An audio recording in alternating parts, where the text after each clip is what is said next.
या दिवशी आणीबाणी दिन 51 वर्ष झाली त्याबद्दल हा कार्यक्रम आयोजित केलेला आहे।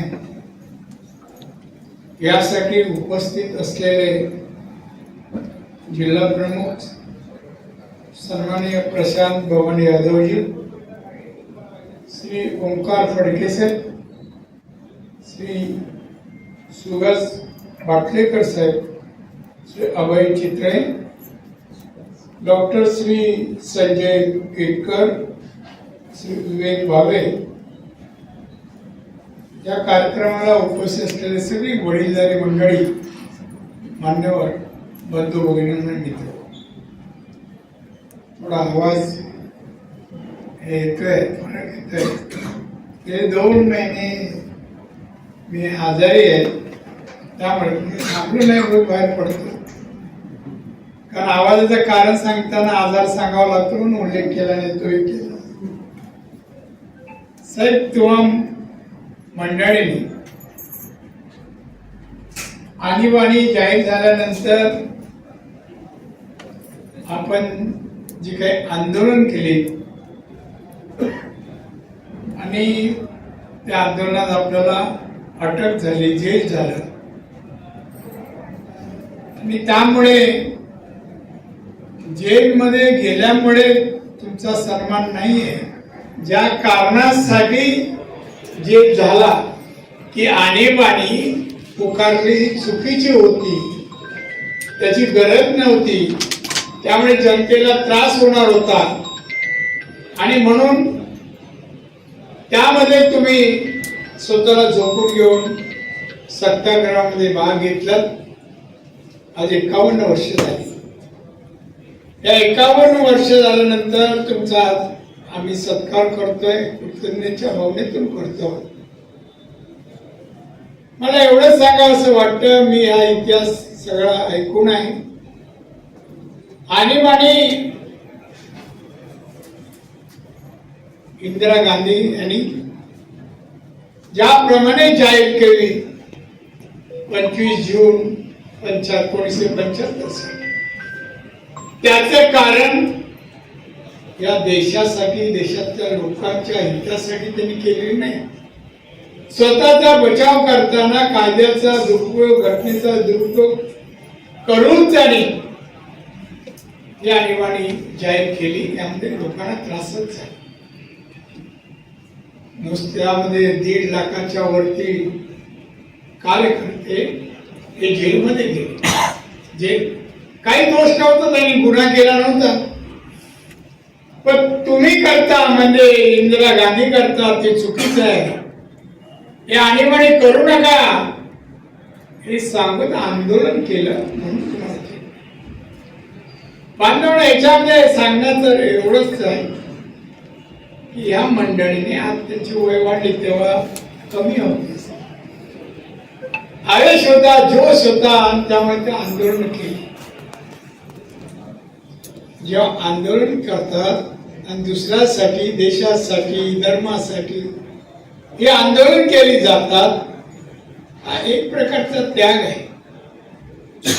आणि त्याग सगळेच करायला तयार होत नाही, कारण त्यागात शेवटी फायदा आहे आणि तोटाही आहे, काही होऊ शकतं, आणि तो तुम्ही त्याग दाखवलात, त्या त्यागाचं प्रतीक म्हणून आज तुमचा सन्मान आहे। मला तर फार आनंद आहे, तुमच्यासारख्या त्यागी लोकांचा सन्मान माझ्या हस्ते झाला, माझं मोठं पुण्य समजतो, मी मला स्वतःला धन्य समजतो, मी अतिशय तुमचा आभारी आहे। आणि त्याचबरोबर मी सांगेन की तुम्हाला दीर्घ आयुष्य आणि आरोग्य परमेश्वराने, रामेश्वराने द्यावं ही प्रार्थना आहे। आता या सत्काराचा, सन्मानाचा कार्यक्रम का होतो, त्यामुळे कारण आहे। हा सत्कार, सन्मान होतो की या सन्मानातून, सत्कारातून काहीतरी बोध घेतला जातो, समाजावर काय मेसेज पास व्हावा आणि समाजाने तो मेसेज घ्यावा, जो बोध होईल त्या माध्यमातून भविष्यात काम करा। याने केलं, आम्ही पण काही समाजासाठी आमच्या राज्यासाठी देशासाठी करणार आहोत त्यांच्याकडून त्यांच्या त्यागातून शिकलं पाहिजे. म्हणून सत्कार आणि सन्मान त्यांनी केलेल्या कार्याचा होतो, व्यक्ती म्हणून कधीच होत नाही. त्यांनी केलेलं काम त्याग याचा सत्कार होतो. आपण केला त्यांचा सत्काराला आपण पण बोध घ्यायला पाहिजे. हा त्यांच्या गुणात्मक त्यांनी दाखवलेले गुण हे पण आपण आत्मसात केले तर आपला पण सत्कार कोणीतरी मोठ्या माणसाकडून होईल या हेतूने आपण आत्मसात करण्यासाठी हा सत्कारचा अर्थ म्हणजे सन्मान हार तुरे नाहीये. सत्कार हा सत्कार मेसेज यासाठी की यातून समाजात चांगली माणसं त्यागी माणसं निर्माण व्हावी.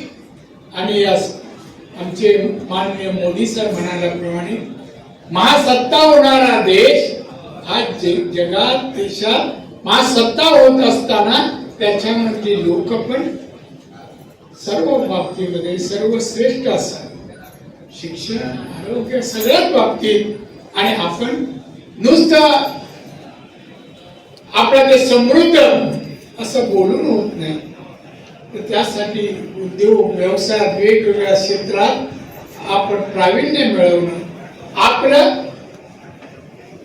आपल्या सहकार्यांचं राज्याचं देशाचं उत्पन्न वाढवणं. आता मी कलेक्टर ऑफिस मध्ये होतो,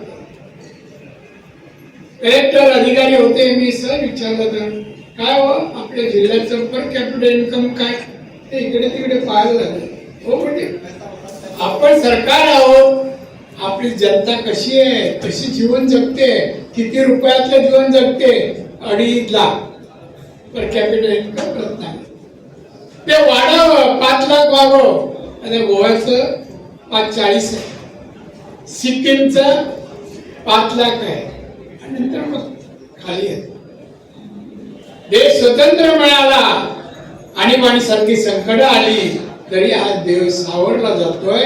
तो समृद्ध लोकांचा देश व्हावा आणि इथे त्यासाठी आपण हे अशी माणसं जी आहेत यांनी त्याग केला देशाच्या प्रत्येक संकटात धावून आले त्यांना आपण साष्टांग नमस्कार करणं किंवा त्यांचा आदर्श त्यांनी जो दिलाय त्या आदर्शाचे गुण आपण समाजाच्या शेवटच्या टोकापर्यंत पोहोचवण्याचं आपण काम केलं पाहिजे असं मला वाटतं.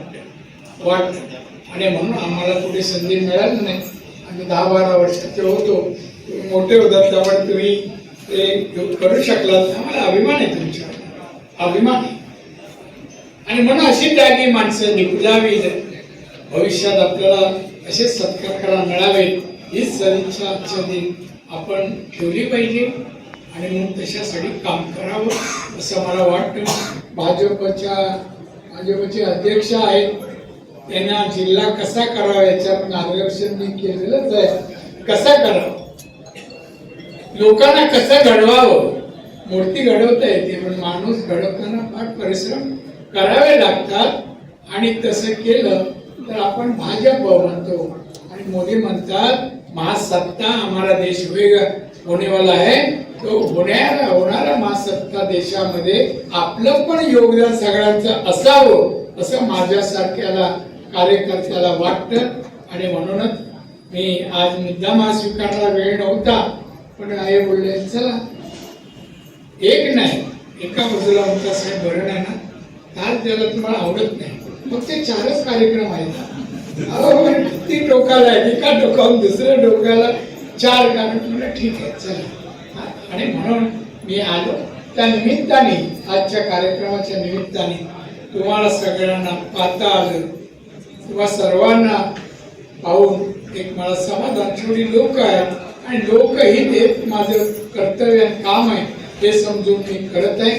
आणि म्हणूनच आज आलो तुम्हाला सगळ्यांना पाहून सगळ्यांना भेटून मला आनंद झाला. तुम्हाला सगळ्यांना शुभेच्छा देतो आणि यांना सर्व जणांना दीर्घ आयुष्य आणि उत्तम आरोग्याची प्रार्थना करतो. मामा जय हिंद जय महाराष्ट्र.